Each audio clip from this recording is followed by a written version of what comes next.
우리나라 기독교 역사는 다른 나라와는 아주 다른, 전혀 다른 특이한 역사를 갖고 있습니다.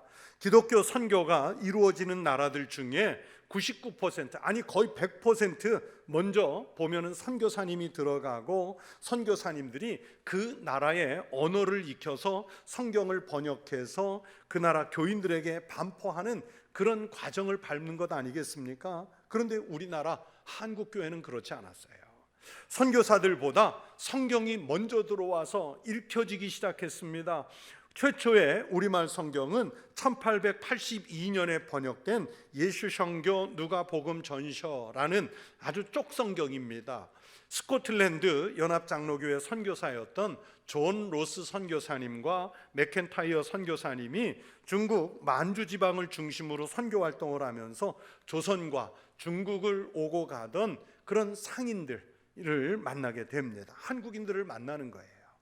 그러면서 한국인들을 만나면서 한국 선교에 대한 꿈을 품게 됐고, 그래서 한국에 나중에 갖고 들어갈 성경 번역을 시작했습니다. 1882년에 존 로스 선교사가 조선 사람인 이응찬, 백홍준, 서상윤, 이성하 이런 분들과 함께 번역을 해서 최초의 한국어 번역 성경인 누가복음이 쪽복음으로 출판이 됩니다.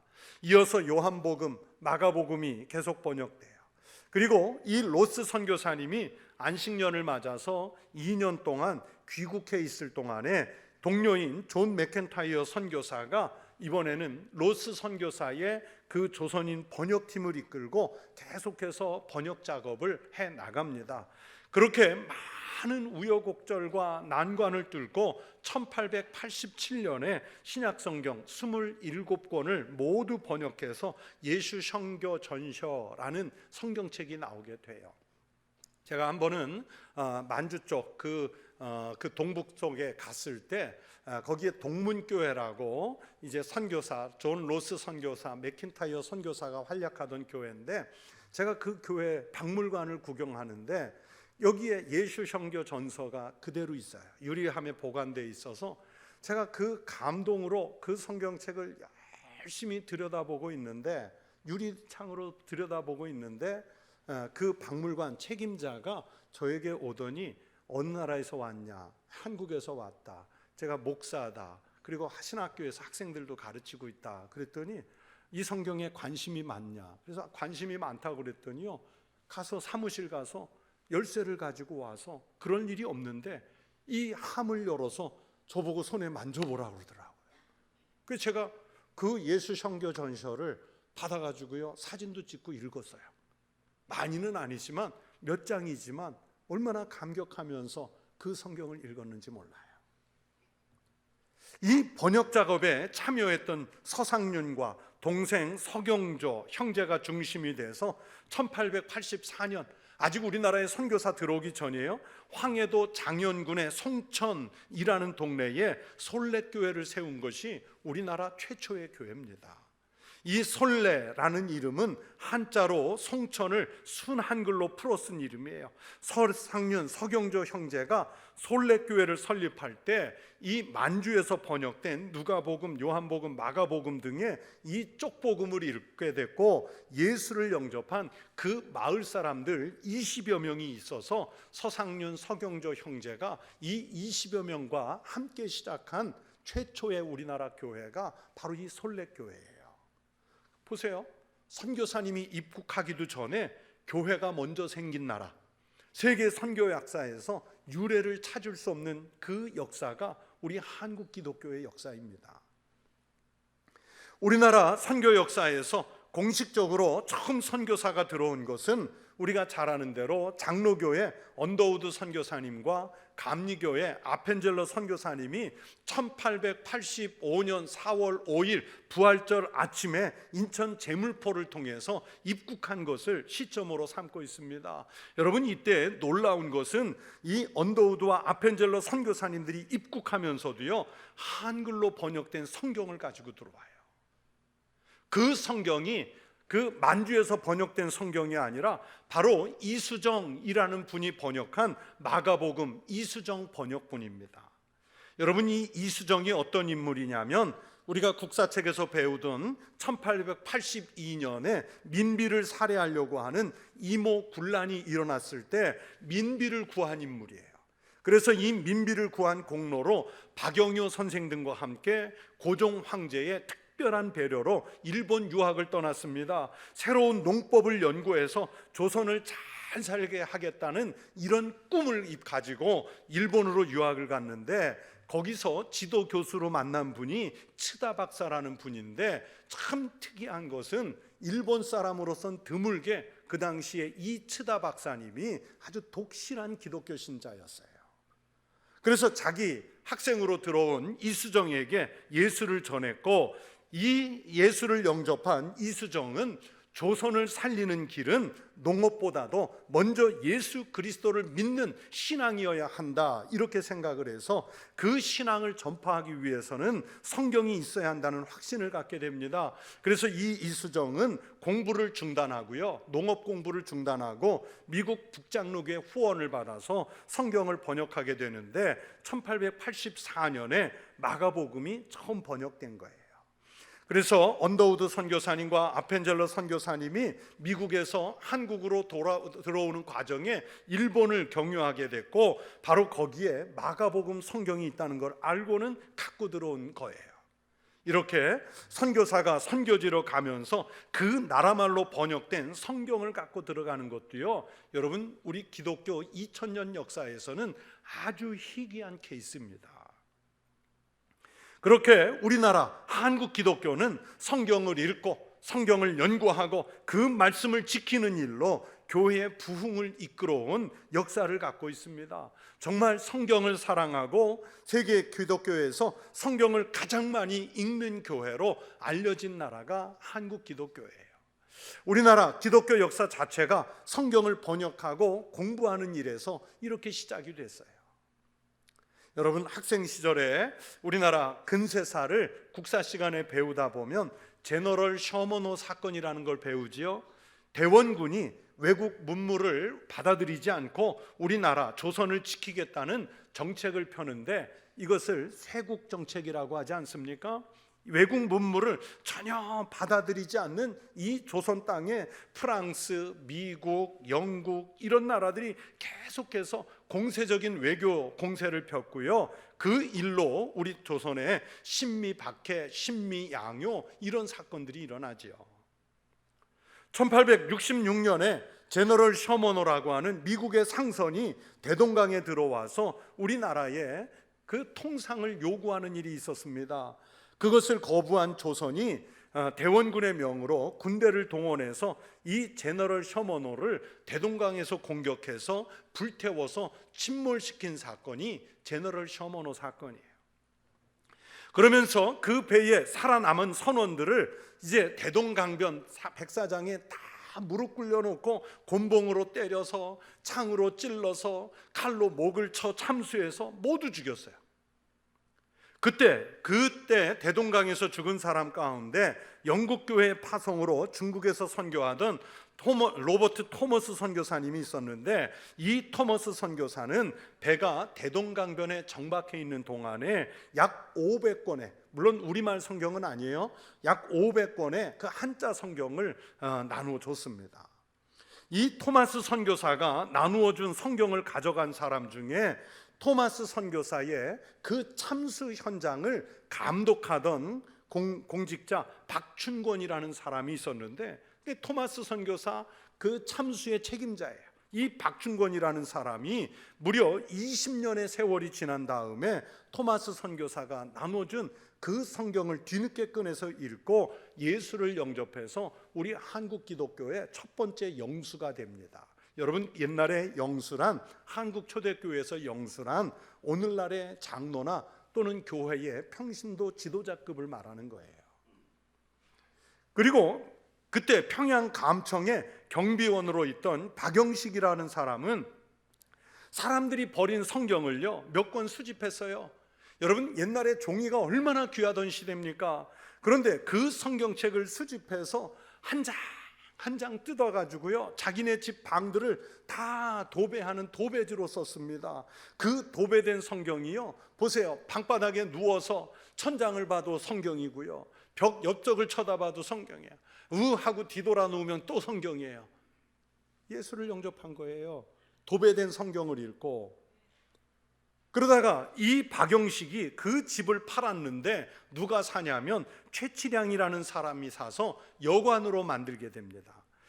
최치량은요, 11살 때 삼촌을 따라서 평양 군대가 제너럴 셔머너를 공격하는 것을 구경하러 갔다가 토마스 선교사가 뿌린 성경 중에서 3권을 구해서 집으로 가져왔어요. 훗날 최치량이 그 3권 중에 성경 하나를 읽고 예수를 영접하고 한국에 들어와서 평양 일대에 선교하면서 현재 우리 장로회 신학대학교의 전신인 평양신학교를 세운 세미얼 마페 선교사님에게 세례를 받고 이 최치량이 그리스도인이 됩니다. 그리고 박영식에게 그 여관을 사들였다고 그랬잖아요. 그 여관을 가지고 교회를 세웠는데 이게 평양 최초의 교회인 널다리 교회가 됐고, 그 널다리 교회가 부흥해서 나중에 다시 평양 대부흥운동의 시작점인 평양 장대연 교회가 되는 거예요. 그때 장대연 교회 장로로 섬겼던 분이 누구냐면 바로 민족 대표 33분 가운데 한 분인 그 장로교 최초의 7 목사님 가운데 한 분이 되는 바로 길선주 목사님이신 거예요. 여러분, 그 여관방, 성경으로 도배된 여관방에 묵었던 손님 중에 홍선길이라는 사람이 역시 그 여관방에 들어왔다가 도배된 성경을 읽고 그리스도인이 돼요. 그분이 대동문 교회를 세워서 나중에 큰 교회가 되고 동생이 그 교회 장로로 섬깁니다. 또 김영섭이라는 사람이 있었는데 그는 천도교 교인이었어요. 성경을 읽고 천도교에서 기독교로 개종을 하고 교회 출석하면서 동생 김종권이라는 분과 함께 장로가 돼서 마찬가지로 섬겨요. 여러분, 벽면에 도배된 것만 읽고 이렇게 변했다니까요. 별로 놀라지를 않으시니까. 근데 우리는 온전한 성경을 갖고도 왜 변화가 없어요? 여러분, 이렇게 역사에 남겨진 사람만 있는 것이 아니라 이름이 알려지지는 않았지만 성경을 읽고 심령이 변화를 받아서 예수를 믿고 새로운 삶을 산 사람들의 수는요, 헤아릴 수도 없이 많습니다. 성도 여러분, 성경을 읽는 사람에게는 우리가 예상할 수 없는 놀라운 일이 생길 줄로 믿습니다. 앞에서 말씀드린 유명한 사람들, 어거스틴이나 이수정 선생, 길선주 목사님, 이런 분에게만 변화가 일어나는 것이 아닙니다. 누구라도 하나님의 말씀, 복음의 말씀을 읽고 듣는 사람에게는 그와 같은 똑같은 역사가 오늘 우리에게도 일어나게 될 줄로 믿습니다. 성경은요, 우리가 그리스도인으로서 살아가는 모든 기초이며 중심이며 방향이며 그리스도인으로서 능력을 발산하게 하는 힘이 있습니다. 그래서 오늘 본문 12절이 말씀하시지 않습니까? 하나님의 말씀은 살아있고 활력이 있어 좌우에 날선 어떤 검보다도 예리하여 혼과 영과 및 관절과 골수를 찔러 쪼개기까지 하며 또 마음의 생각과 뜻을 판단하나니.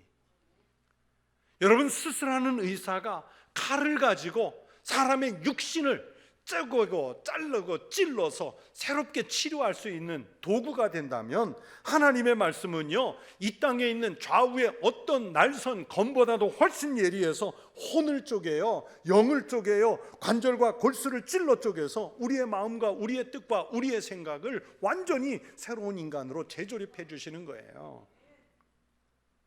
지금까지 살아오던 방식이 아니라 전혀 새로운 삶을 살도록 우리를 개조시키고 새로운 사람으로, 새로운 정신으로 만들어내는 능력이 바로 여러분이 손에 들고 있는 그 성경 하나님의 말씀에 있다는 뜻입니다.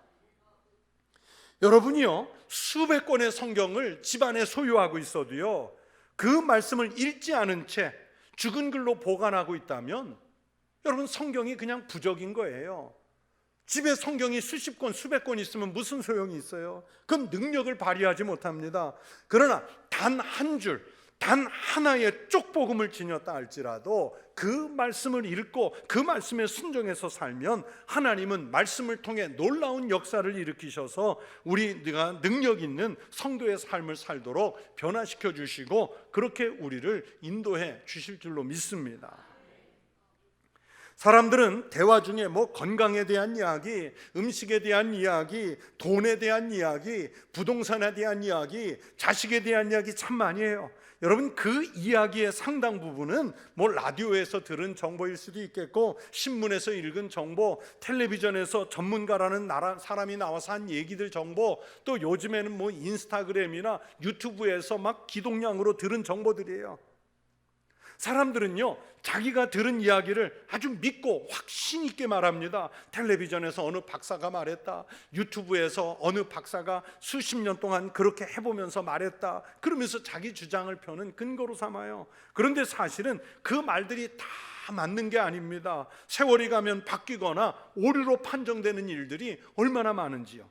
다 믿을 게 아닙니다. 참된 진리가 아니기 때문이에요.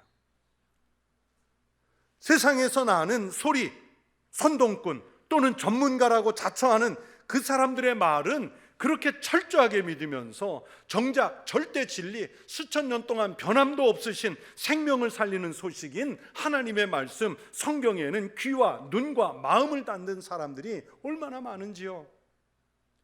하나님의 말씀을 라디오나 텔레비전이나 신문의 건강 정보보다, 유튜브에서 선동꾼이 말하는 그 정보보다 더 신뢰하지 않는 그런 그리스도인 얼마나 많은지요.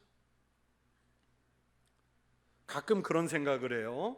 여러분, 지금 여기 앉아서 귀를 바짝 세우고 집중하면 지구 돌아가는 소리가 들리나요? 여러분, 지구 지금 돌아가는 소리 들리나요?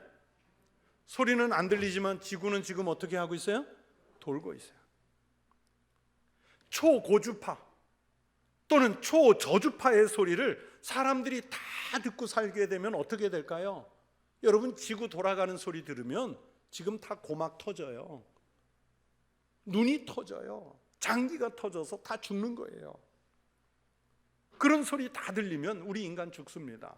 그런데 가끔은 우리 인간과 달리 개미나 거미 같은 미물들이, 또는 개나 고양이 같은 가축들이, 하늘을 나는 새가 훨씬 더 민감하게 그런 것을 듣고 보면서 살아가요. 왜냐하면 그것은 그것들의 그 생존 방식이기 때문에, 살고자 하는 그들만의 방식인 거예요. 그러면 우리 나름의 생존 방식이 있어야죠. 여러분, 우리가 영원히 사는 생존 방식이 무엇일까요? 사람은요, 창세기에서 하나님이 우리를 창조하실 때 생기를 불어넣어 주셔서 생명이 된 존재입니다. 그렇기 때문에 우리가 진정으로 살려면 하나님이 늘 공급하시는 생기, 살아있는 이 하나님의 말씀을 영의 양식으로 먹어야만 우리가 사는 존재예요. 영적으로 민감해야 우리가 하나님 말씀을 들을 수 있습니다. 로마서 10장 17절에서 성경이 말씀합니다. 그러므로 믿음은 들음에서 나며 들음은 그리스도의 말씀으로 말미암았느니라. 무슨 뜻입니까? 우리의 믿음은 듣는 데서 시작을 하는데, 그 듣는 것은 다른 것이 아니라 바로 그리스도의 말씀, 즉 하나님의 말씀에서 오는 거예요. 말씀이 결여된 믿음은 바른 믿음이 될 수 없습니다. 유명한 복음주의 설교가인 존 스타트 목사님은 생각하는 그리스도인이라는 책에서 이 20세기 현대 그리스도인들이 지성이 없다고 통탄했어요. 학자는 많을지 모르지만 그리스도인들이 지성이 없다. 그러면서 창조에 대한, 계시에 대한, 구속에 대한, 심판에 대한 이런 신앙적 지성을 갖출 것을 우리에게 요구했어요. 그 신앙적 지성은 다른 게 아니라 성경을 기초로 한다, 이렇게 말했어요. 성경이 말하는 지혜를 갖고 있는 것은요, 우리 인간뿐이고, 또 인간의 기본적인 합리성을 당연하게 받쳐주는 것도 성경이라고 존 스타트 목사님 말씀합니다. 이 존 스타트 목사님은 그리스도께서 성경을 열어 우리에게 가르칠 때 우리의 마음이 뜨거워질 수밖에 없다, 이런 말을 그 책에서 했어요. 여러분, 성경이 없는 헌신은 지속하기가 어렵고요, 위험하기까지 합니다. 핸들리 모울이라는 신학자는요, 헌신이 없는 신학과 신학적 배경이 없는 헌신을 똑같이 경계해야 한다, 이런 말을 했는데, 이것을 조금 변형해서, 제가 변형해서 말씀드리자면, 헌신이 없는 성경 읽기와 성경 말씀에 기초하지 않은 헌신은 똑같이 위험하다, 이렇게 말하고 싶어요. 우리 예수님은요, 자주 귀 있는 자는 들으라, 들을 귀 있는 자는 들으라, 귀 있는 자는 성령이 교회들에게 하시는 말씀을 들을지어다, 이렇게 말씀하셨어요. 여러분, 우리 얼굴 양편에 귀가 있다고 해서 다 하나님의 말씀을 들을 수 있는 귀를 가진 것이 아닙니다. 하나님의 음성, 하나님의 말씀을 들을 귀를 심령으로 따로 가진 사람이 복이 있고 능력이 있는 그리스도인의 삶을 사는 거예요. 그런데 이 하나님의 말씀이 없이, 만약에 교회에서 내가 향존 직분자입니다, 또 교회를 수십 년 믿었습니다, 그러면서 헌신한다고 하면요, 그 성경이 빠진 헌신은 위험한 거예요. 하나님의 말씀을 듣지 않고 읽지 않은 채 하는 헌신은 이건 위험한 거예요. 한경직 목사님 살아계실 때 가끔 저희 가족들이 또는 여러 목회자들과 명절 때라든지 새해가 왔다든지 하면 세배를 드리러 또는 인사차 이렇게 찾아갈 때가 있었어요. 그러면 한경직 목사님이 젊은 목회자들이 찾아오면 꼭 당부하시던 몇 가지의 말씀이 있습니다. 지난번 찾아왔을 때 말씀하셨는데 이번 명절에 찾아가도 또 말씀하시고 그 다음 새해에 찾아가도 또 똑같은 말씀을 하세요. 이분이 노망이 나서, 이분이 기억력이 없어서, 이분이 치매에 있어서 같은 말씀을 반복하셨느냐? 아니에요. 저희 젊은 목회자가 꼭 간직해야 할 지침을 저희들에게 가르쳐 주신 거예요. 그 중에 여러 가지 중에 하나 말씀하신 게 뭐냐면, 젊어서 눈이 좋을 때 성경을 많이 읽고 많이 암송해 두라 하는 당부를 꼭 하셨어요. 목사님 연세가 90세가 넘으셨던 때이기 때문에 산책을 하거나 묵상으로 기도하실 때 성경을 편하게 읽을 수가 없어서 젊은 시절에 읽었던 말씀, 암송해 두었던 말씀, 그것을 생각 속에 꺼내서 묵상하신다는 거예요. 그러면서 많이 읽고 암송해 둔 말씀이 많아야 늙어서도 영적으로 풍성한 삶을 살 수 있다, 그러면서 당부하셨던 게 늘 마음속에 간직되고 있습니다. 성도 여러분, 여러분의 신앙생활에 능력이 없고 활력이 없다면 내가 하나님의 말씀을 읽고 듣고 행하는 일에 힘을 냈는지 살펴보십시오. 말씀이 없으면 신앙은요, 성장도 없고 성숙도 없고 능력이 나타나지 않습니다. 하나님의 말씀을 듣는 일에, 읽는 일에 열심을 내십시오. 거기에 우리의 살 길이 있는 줄로 믿습니다. 복음으로 사는 길이 거기에 있습니다. 내년에 아주 다양한 방법으로 우리 성도들과 함께 성경을 읽으려고 합니다. 아직 프로그램들이 구체적으로 확정된 것은 아니지만 늘 하던 통독 사경회 뿐만 아니라 성경을 읽을 수 있는 다양한 프로그램들을 여러분에게 제공해 드리려고 해요. 이제 다음 달 12월 달이 되면 곧 성경 읽기표가, 내년을 위한 성경 읽기표가 새롭게 제작돼서 여러분에게 나누어질 거예요. 또 내년에 이런 목표를 잡았어요. 저희 목회자들은 1년에 3독, 성경을 3독 하려고 하는데, 우리는 여러분과 똑같은 개역 개정 성경이 아니라 다양한 번역본을 가지고 좀 읽으려고 그래요. 정말 힘들어서 못 읽으려면 천국에 떠나야죠. 어떻게 하겠어요? 또 안수 집사님, 권사님, 장로님, 항존 직분자들은 2독 이상 내년에, 그리고 일반 모든 성도들은 1독 이상 성경을 읽도록 캠페인을 하려고 그래요. 그런데 가끔 보시면 성경을 열심히 읽자 그랬더니 요새 애플리케이션이 하도 많잖아요. 아니면 카세트 테이프, CD 테이프 틀어놓고 그냥 읽었다고 하는 분들도 있어요. 그건 읽는 거 아니에요. 저도요, 차 안에서 성경을 열심히 읽어야겠다 해가지고 CD를 꼽아서 앱을 틀어서 읽었는데요, 신호등 신경 써야지, 좌우에 차 신경 써야지, 좌회전 우회전 해야지, 하차하는 순간에 수십 장이 지나가더라고요. 여러분, 그게 읽은 거예요? 마음 뺏겼는데, 그렇게 아니라 내가 손으로 짚어가며, 내가 눈으로 탐독해가며, 내가 색연필 꺼내 줄까지 쳐가며, 여러분 정신을 집중해서 읽어보십시오. 거기에 하나님의 말씀이 살아 꿈틀대는 활력이 있는 그 말씀을 접하게 될 줄로 믿습니다. 그래서 새해에는 성경에서 주시는 살아있는 하나님의 말씀으로 여러분의 혼과 여러분의 영이 새로워지기를 축원합니다. 마음의 생각과 뜻이 변화되기를 축복합니다. 말씀 안에서 영과 육신이 강건한 삶을 살아가기를 주의 이름으로 축원합니다.